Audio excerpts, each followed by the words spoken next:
किसान के खेत से जब आलू की फसल निकलती है तो किसान को 1 किलो आलू के जो दाम मिलते हैं वो सपोज कीजिए 10 रुपये किलो मिलते हैं। उसके बाद वो आलू जब मंडियों में जाता है तो वहाँ पर आड़ती मतलब व्यापारी उस आलू को किसान की आंखों के सामने 15 रुपये किलो में बेचता है और वहीं पे किसान की आंखों के सामने वही आलू कुछ देर के बाद 25 रुपये किलो रिटेल काउंटरों पर बहुत आसानी से बिकता है। और हद तो जब होती है दोस्तों जब वो 1 किलो आलू किसी चिप्स बनाने वाली कंपनी के फैक्ट्री के अंदर पहुंच जाता है और फिर वो चिप्स बनाने वाली कंपनी उस 1 किलो आलू के 500 से 600 रुपये वसूलता है। हमारे पास सबसे ज़्यादा युवा वर्ग के जो क्वेरीज आती है दोस्तों वो यही आती है कि भाई हम कुछ नया करना चाहते हैं लेकिन हम करें क्या, हमें इसकी कोई नॉलेज नहीं है, हमें कुछ ऐसा रास्ता दिखाइए जिसके अंदर अपन कुछ कर सकें। तो दोस्तों मैं आज आप लोगों को इस वीडियो के माध्यम से कुछ ऐसे एग्री बिजनेस जो खेती से रिलेटेड बिजनेस है बड़ी आसानी से आप बहुत ही कम रुपए लगा के अपने घरों पर कर सकते हो। तो नमस्कार, मैं इंद्रपाल यादव स्वागत करता हूं आपका अपने यूट्यूब चैनल देश की जान हमारे किसान चैनल पर। दोस्तों फटाफट इस चैनल को अभी सब्सक्राइब कर लीजिए, साथ ही पास वाले बेल आइकन घंटे के निशान को प्रेस कर लीजिए जिससे हमारा जब भी वीडियो अपलोड हो आप लोगों को उसका नोटिफिकेशन सबसे पहले मिले। सबसे पहले बात करेंगे दोस्तों अपन कुछ ऐसे चुनिंदा एग्री बिजनेस है जिनको अपन करके बढ़िया इनकम जनरेट कर सकते हैं, साथ ही साथ हम एक नया स्टार्टअप स्टार्ट कर सकते हैं। उसके अंदर सबसे पहले मैं रखना चाहूँगा पहले नंबर पर आप एक्जोटिक वेजिटेबल अपने खेतों के अंदर लगाइए। अगर आप किसान के बेटे हो, आपके पास किसानी के लिए खेती है तो आप परंपरागत खेती के अलावा कुछ एक्जोटिक मतलब आप विदेशी सब्जियों की खेती कीजिए। अगर आप कोई मेट्रो सिटी के पास रहते हो तो आप निश्चित तौर पर इस तरह की खेती कीजिए। तो मैं विदेशी सब्जी वर्गीय फसलों के बारे में क्यों बताने जा रहा हूँ, क्योंकि आने वाला जो टाइम है दोस्तों वो इसके अंदर दिन प्रतिदिन जो मांग है वो एक्जोटिक वेजिटेबल की बढ़ती जा रही है, विशेषकर मेट्रो सिटी में जहाँ पर वेस्टर्न कल्चर है वो धीरे धीरे बढ़ता जा रहा है। बात करते हैं दोस्तों दूसरे एग्री बिजनेस के बारे में। सबसे ज़्यादा तेज गति से बढ़ता हुआ अगर कोई बिजनेस है वो भी खेती से रिलेटेड तो आप ऑर्गेनिक फार्मिंग कर सकते हो, साथ ही आप ऑर्गेनिक एग्रो टूरिज्म के अंदर भी आ सकते हो। और ऑर्गेनिक फार्मिंग के अंदर की गई कोई भी फसल उसकी जो डिमांड है दोस्तों लगातार दिन प्रतिदिन बढ़ती जा रही है।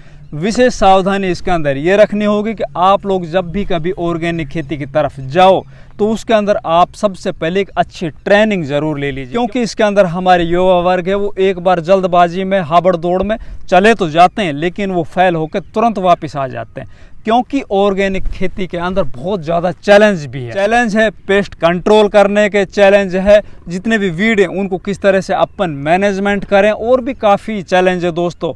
चूँकि हमारे देश के अंदर केमिकल खेती लगातार होती आ रही है और जितने भी इंसेक्ट हैं वो बड़े बड़े टेक्निकल से उनके अंदर जो रेजिस्टेंस पावर है वो ज़्यादा बन चुकी है। तो अगर आप किसी खेत के अंदर ऑर्गेनिक करने जा रहे हो तो आप उसकी अच्छे से ट्रेनिंग ले लीजिए। बाकी इसका जो फ्यूचर है वो बहुत ज़्यादा ब्राइट है, इसके अंदर आप बहुत आसानी से आ सकते हो। और अगर आप किसान के बेटे हो या फिर आप खेती के अंदर कुछ नया करना चाहते हो तो आप ऑर्गेनिक फार्मिंग के साथ आप एग्रो टूरिज्म ये भी कल्चर बहुत तेज़ बढ़ता है। पिछले 2-3 सालों से अपन देख रहे हैं दोस्तों कि काफ़ी जो लोग हैं जो शहरों के अंदर रहते हैं वो कुछ टाइम के लिए एक सुकून भरी ज़िंदगी जीना चाहते हैं और वो फिर गाँव की तरफ आते हैं या फिर जहाँ पर इस तरह का एग्रो टूरिज्म है। बहुत से अपन ने देखे हैं कुछ ऐसे स्टार्टअप हैं जो बहुत ही अच्छे से इनसे पैसे भी कमा रहे हैं और साथ ही लोगों का भला भी कर रहे हैं। इसके अलावा अगर अपन बात करें दोस्तों एक और बहुत ही ब्राइट और बहुत ही ज़बरदस्त बिजनेस के बारे में जो अपन खेती के साथ कर सकते हैं वो आप नर्सरी बिजनेस कर सकते हो।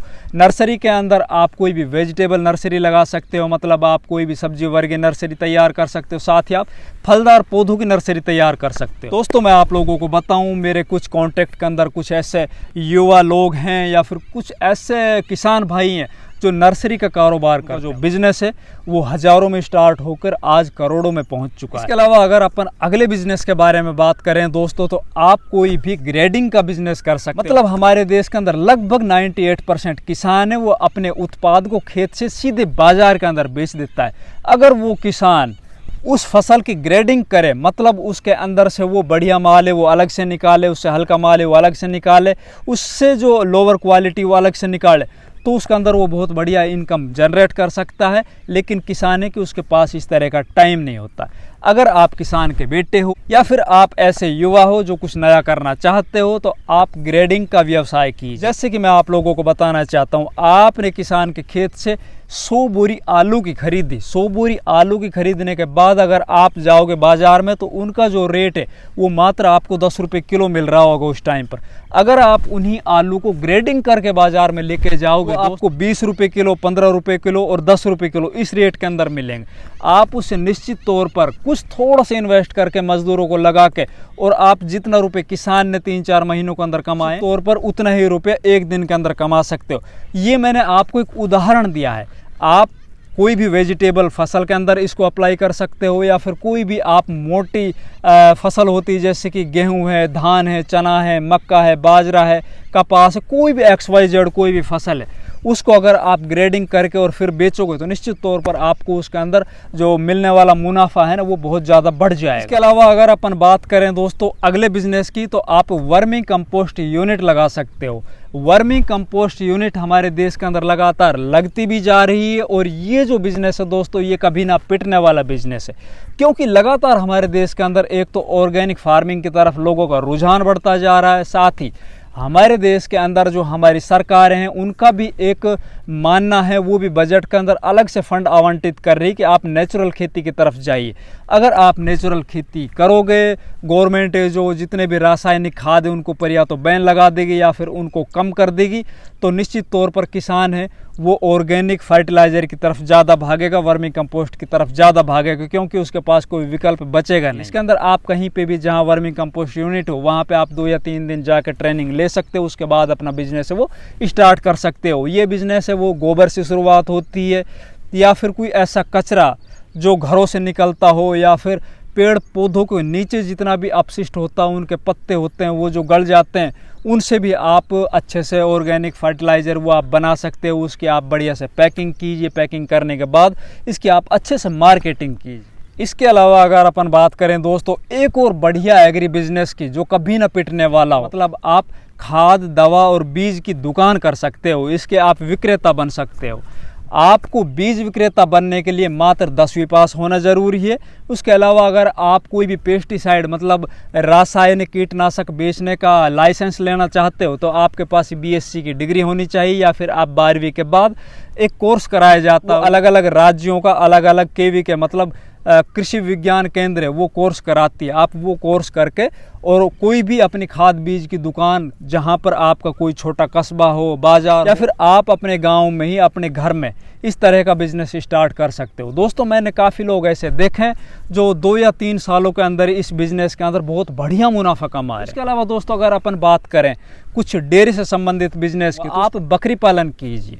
बकरी पालन दोस्तों मतलब आप अगर बकरी पालन करते हो तो एक बकरी आपको 1 साल के अंदर 4 गुना या 5 गुना तक मुनाफा दिला सकती है, क्योंकि बकरी है वो 1 साल के अंदर 3 से 4 या 5 बच्चों को जन्म देती है। तो आप समझ सकते हो, आपने जैसे कि 100 रुपये कहीं पे इन्वेस्ट किया तो उसके लगभग 500 रुपये आपको 1 साल के अंदर रिफंड मिलने जा रहा है। मैंने जो अपने जीवन के अंदर कोई चीज़ रियलाइज़ की है, देखा है मैंने, तो डेयरी बिजनेस के अंदर सबसे ज़्यादा जो इनकम है या सबसे ज़्यादा जो मुनाफे वाले जो बिज़नेस है वो गोट फार्मिंग है, बकरी पालन। दोस्तों आप इन खेती से जुड़े हुए बिज़नेस को करके और बढ़िया मुनाफा कमा सकते हो। किसी भी तरह की क्वेरीज के लिए आप सीधे कमेंट करके हमसे कुछ भी पूछ सकते हो। आप उनका जो जवाब है उनका देने का मैं पूरा प्रयास करूँगा। धन्यवाद।